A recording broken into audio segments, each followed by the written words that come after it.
Splošna knjižnica Slovenske Konjice je že drugo leto zapored s pomočjo pravljic prebujala otroka v odraslih. K sodelovanju so se priključili knjižničarkam in knjižničarjem iz Slovenske Bistrice, Lenarta, Ptuja in Maribora. Za vmesno popestritev sta poskrbeli violinistki iz Glasbene šole Slovenske Konjice. Glede na to, da je bil projekt dobro sprejet, so bili pravljičarji enotnega mnenja, da če ne prej, se zopet zberejo naslednje leto. Na obrobju Karavank, odmaknjena od drugih, stoji visoka gora. Danes je porasla z gozdovi, toda nekdaj je njena podoba spominjala na glavo brez las. In zato so ji ljudje nadeli ime Plešivec. Pred davnimi časi je pod Plešivcem ležalo črno jezero.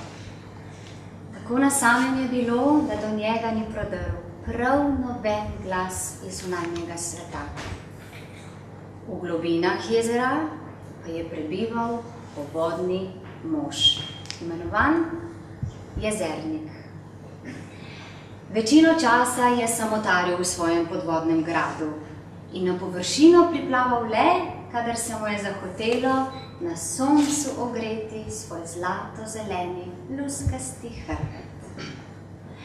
Ko je poležaval na mahovnati blazini in z rokami lenovno veslal po jezeru, ni nikdar nihče zmotil njegovega miru. Le kakšna ovca se je tu in tam zatekla v njegovo kraljestvo. In še to je Jezernik vrnil na stezo, da je našla pot nazaj k čredi. Tako povodni mož nikoli ni zašel v spore s človeškim rodom. Pa mislite, da je trajalo? Pa je nekega dne k enemu od kmetov prišel nov pastir. Bil je to križem gled staruh, zdrahar, ki mu je bilo v krvi netiti prepire. Ko se mu je nekega dne izgubil volič, je na vsem lepem obdolžil. Kaj mislite, koga? Ja, Jezernika seveda. Tista zelena pošast je to napravila. Živinče je zvlekla v jezero in nikoli več ga ne bomo videli. In medtem, ko je govoril, je po pobočju zakotalil skalo, da je pljusknila v jezero in v globini je zabobnelo.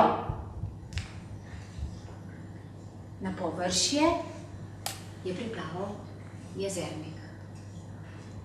Ja, kdo vendar razbija po moji strehi? Pastir pa se je začel izgovarjati na izgubljenega vola, češ, da je ta zbezljal in sprožil skalo. A tako? Tisti vol si bil ti. Za tisto skalo si žival poišči. Tam se je izgubila, medtem ko si ti dremuhal na soncu. Moji hiši pa se raje izogibaj, če ne, te zdrobim v prah. Od tistega časa dalje pa okoli Črnega jezera ni bilo več miru. Pastir si je izmišljal vedno nove in nove obtožbe. In kar je bilo najhuje, je hujskal tudi ostale člane družine. Kmetje so mu začeli nagajati in, kar je bilo najhuje, hujskal ostale člane družine, ki so mu pri tem pomagali. Ampak Jezernik jim ni ostajal dolžan. Nadnje je pošiljal strele, pa točo, pa še marsikatero nadlogo. In ko kmetova družina od samih nesreč ni več vedela, kaj bi, se je gospodar odločil, da se odpravi pod Peco, k puščavniku seveda, po nasvet. Takole mu je odgovoril. Na Plešivcu sezidajte cerkev in na ostrešje obesite srebrn zvon. Jezernik ne prenese zvonjenja iz blagoslovljenih lin in tako se ga boste za vselej znebili. Kmetova družina se je nemudoma lotila zidanja in pri delu so jim seveda pomagali tudi sosedje. Toda, kar so kamenja navozili in pozidali čez dan, ga je jezernik čez noč seveda razmetal naokoli in skotalil v brezno. Pa veste, kako težko je bilo vreči tovor v breg?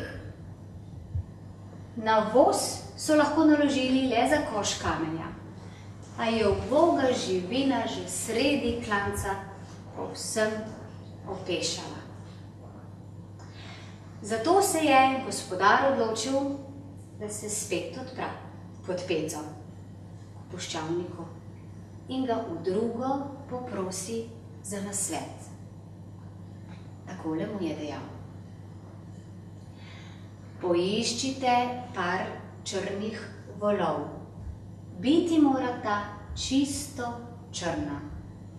Le med rogovi naj imata belo liso. Samo takim jezernik ne pride do živega. Pretaknili so 9 far, preden so našli take živali. In res je na to delo steklo kakor namazano. Še preden je sneg pobelil vrhove, pa je na Plešivcu stala cerkev, da jim ni bilo para. Glas zvona pa se je razlegal po vsej dolini.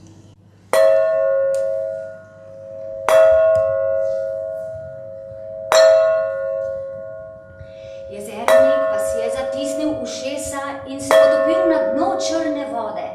Toda zvok je prodiral skozi vodovje in rezal vse do njegovih kosti. Dovolj imam! Je planil na površje in v svoje mehove zajel vso vodo iz jezera. Se povzpel na oblak in naglo odplul stran. Šele tam, kjer se pohorski gozdovi najbolj razkošatijo, se je jezernik ustavil. Skozi goste borovce zagotovo ne bo uspelo prodreti nikomur, si je mislil. In izlil vodo, da je zalila kotanje med ruševjem. In tu si je jezernik postavil nov grad. Ob ranih jutrih, ko sonce vstane iz svojih pernic, se včasih zableščijo grajska okna. Podvečer pa, ko sonce zaide za vrhovi, se včasih prikaže celo sam jezernik. Najraje se povzpne na otoček sredi jezera in v njem sedi kakor v čolniču. Ali pa se zlekne v mahovje in prepusti, da mu večerni žarki božajo zlato-zelene luske. Povodni mož še danes prebiva v Črnem jezeru in vsemu Pohorju, Dravski dolini in sosednjemu Kozjaku požilja deževje. Čeprav do njegovega domovanja ne vodi nobena steza, tja včasih zaide kak nepridiprav in zmoti jezernikov mir. In takrat se jezernik strašno razhudi. Kmetje si nemudoma poiščejo zavetje in celo divjad se potuhne v svoja skrivališča. Kajti vsi namreč prav dobro vedo, kako hudo je, kadar jezernik stresa svojo jezo. Toda, veste, govori se, da je jezernik nesrečen tudi v svojem novem domovanju. Neki lovec se je zaklinjal, da ga je čisto zares srečal, ko ga je želja po samoti in miru hodila dalje po Pohorju. In morda je v Lovčevih besedah vendarle nekaj resnice, kajti lesenih bajt in tihih kmečkih domov skoraj da ni več. Pač pa prihajajo dolinski kričači, ki jezernika mučijo in jezijo dan za dnem. In povem vam, prav gotovo ne bo več dolgo, da v neznano preženejo še zadnjega pragospodarja, poslednjega iz rodu jezernikov.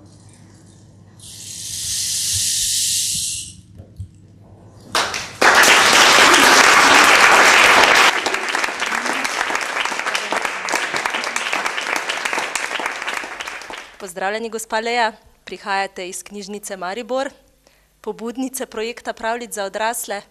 Od kod ideja za takšno vrsto pravljic?